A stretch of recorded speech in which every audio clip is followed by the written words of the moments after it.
सुप्रभात बच्चों। आज हम अभ्यास सागर का पाठ 1 हम पंछी उन्मुक्त गगन के करेंगे। इसमें हम अनुस्वार, अनुनासिक, र के रूप, नुक्ता और अपठित काव्यांश के बारे में जानेंगे। हम पंछी उन्मुक्त गगन के पिंजरबद्ध न गा पाएंगे, स्वर्ण श्रृंखला के बंधन में अपनी गति उड़ान सब भूले। हाँ जी, उपयुक्त पंक्तियों में उन शब्दों को छांट कर लिखिए जिनमें अनुस्वार तथा अनुनासिक का प्रयोग किया गया है। ये बेटा आपने 6th क्लास में 7th में भी अच्छी तरह से किया है कि अनुस्वार वाले शब्द कौन से होते हैं और अनुनासिक वाले शब्द कौन से होते हैं। अनुस्वार का उच्चारण नाक से होता है और यदि किसी पंचम वर्ण के बाद उसी के वर्ग का कोई अन्य वर्ण आता है तो उस वर्ण के स्थान पर अनुस्वार चिन्ह का प्रयोग किया जाता है। और यदि किसी वर्ण को बोलते समय हवा मुंह एवं नाक से एक साथ बाहर निकले तो उस वर्ग के ऊपर अनुनासिक चिन्ह का प्रयोग किया जाता है। तो अब इनमें जितने भी अनुस्वार और अनुनासिक वाले शब्द हैं वो हम यहाँ पर लिखेंगे और यहाँ पर आपने इनके ऊपर देखना है कि अनुस्वार का चिन्ह आएगा या अनुनासिक का चिन्ह आएगा, ये आपने लगाना है। आगे देखिए, निम्नलिखित शब्दों को ध्यान से पढ़िए। ये शब्द हैं, इसमें हमने क्या करना है, र का प्रयोग करना है कि र जो है वो स्वर सहित है या रेफ वाला र है। रेफ वाला जो र होता है वो स्वर रहित होता है। रेफ वाला र कौन सा होता है, ये वाला। और एक ये र स्वर सहित होता है, ये रेफ वाला र होता है, ये स्वर रहित होता है। इसमें र अ स्वर नहीं मिला होता। और ये जो नीचे होता है ये पदेन होता है, ये खड़ी पाई के नीचे होता है, ये पदेन होता है, ये स्वर सहित होता है। और जो ये नीचे गोलाकार होता है उसके नीचे इस तरह का र दिया जाता है, ये भी जो र होता है ये स्वर सहित होता है। जैसे धर्म, अब धर्म शब्द है, धर्म में क्या है, ध म के ऊपर ये रेफ वाला र आएगा। तो इसमें जो ये र है ये स्वर रहित है, ऐसे र, ये इसके स्वर रहित है तो इसके नीचे हलंत आ जाएगा।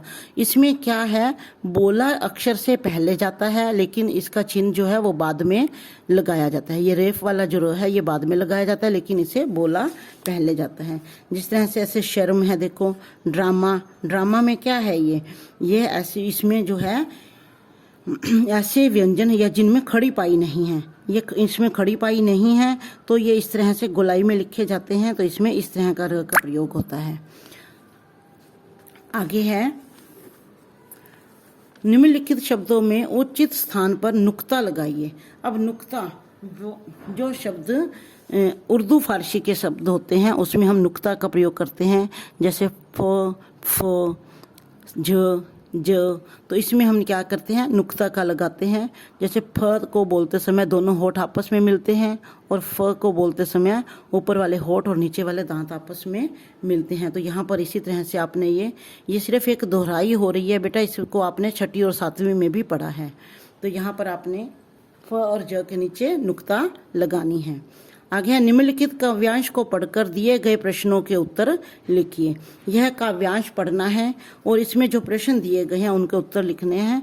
जैसे कोई लहर न रोक सकेगी, हम मंजिल के दीवाने हैं, संकल्पों के हम हैं सागर, साहस के ध्रुव तारे हैं, कभी न बाधाओं के आगे पांव हमारे हारे हैं। तो यहाँ पर प्रथम पंक्ति में लहर का क्या अर्थ है, यह बाधाओं से है, लहर का अर्थ मुसीबतों से, कठिनाइयों से है। और मंजिल के दीवाने जो हैं वो किसके सागर हैं, संकल्पों के सागर हैं और साहस के ध्रुव तारे हैं। तो इसी तरह से आगे देखें, तूफानों को तोल चुके हम, सब जाने पहचाने हैं, भाग्य हमारी मुट्ठी में है, स्वयं विधाता हम जग के, फिर क्यों किसी की आंख में आंसू, बरबस आकर छलके।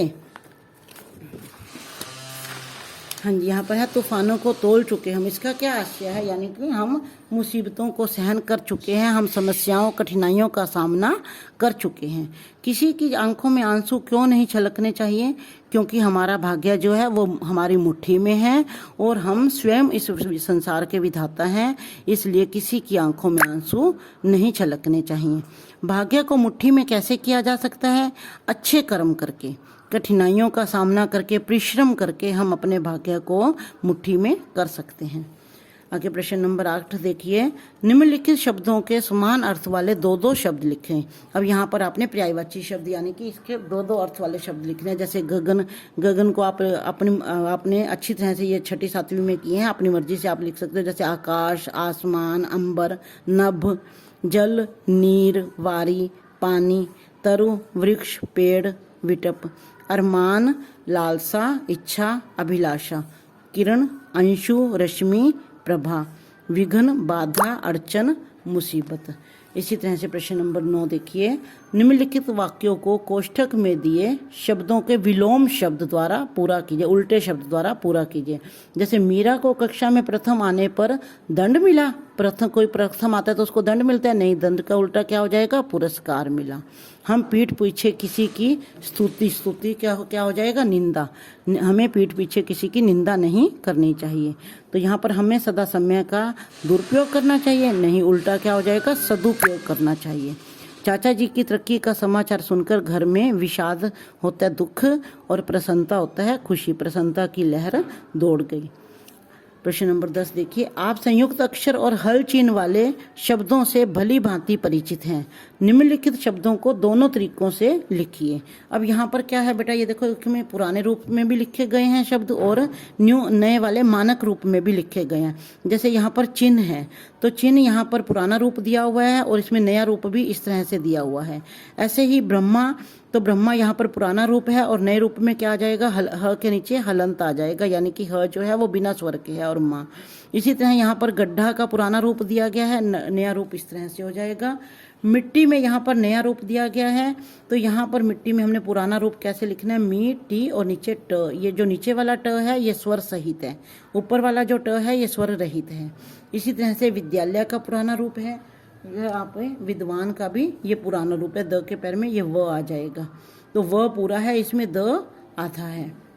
जैसे विद्वान, तो यहाँ पर द के देखिए हलंत है और व पूरा है इसमें। तो आगे है, कनक तीलियों से टकराकर में कनक का अर्थ है सोना, किंतु कनक का एक अर्थ अनाज भी है और इसका एक अर्थ धतूरा भी होता है बेटा।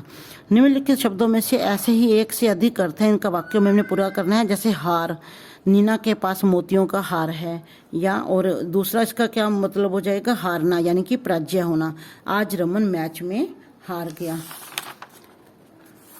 इसी तरह से उत्तर के दो अर्थ हैं, एक दिशा है और दूसरा जवाब है, यानी कि मेरा घर उत्तर दिशा में है, दिशा की तरफ वो किया गया है, और दूसरा जवाब यानी मेरे प्रश्न का उत्तर दीजिए।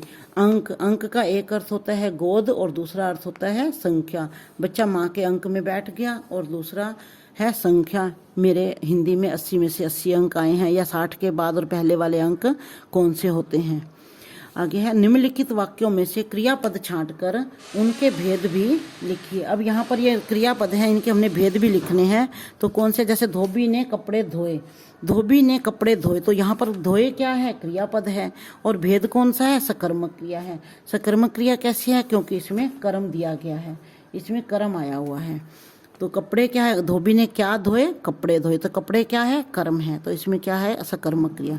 घोड़े दौड़ रहे हैं, तो घोड़े तो इसमें करता है, दौड़ रहे हैं, क्या रहे हैं? प्रश्न नहीं बन रहा, और इसमें कर्म भी नहीं है, तो दौड़ रहे हैं, ये तो क्रियापद हो गया, और क्रिया कौन सी हो गई? अकर्मक क्रिया।